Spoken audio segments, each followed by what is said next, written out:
Talking a little bit about the end users, are there any metrics that we monitor or that the customer can also monitor to make sure that the performance is at the level that is expected and the end users are happy and being able to use their computers to the best performance, to the best of their use?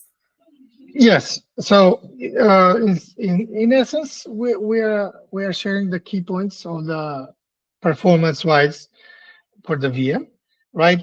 Even if the clients can see that in the V2 Cloud Care platform for managing and using resources.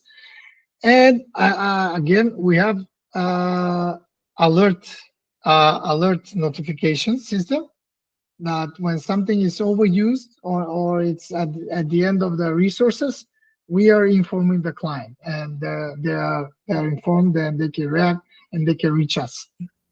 Mm-hmm. Got it. Yeah, from everything that you've mentioned, it seemed kind of like a heavy duty environment to manage. So why would you say there are some key challenges for infrastructure management when it comes to a GPU enhanced environment compared to managing CPU only VMs?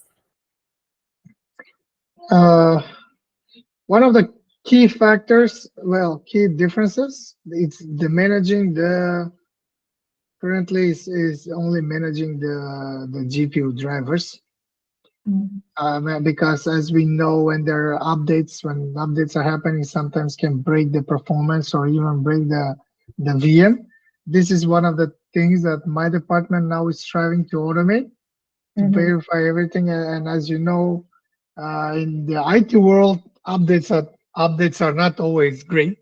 Not just for GPU, for everything. So this is one of the key challenges that we are focusing and managing with releasing new updates and trying to not break the environment that is created.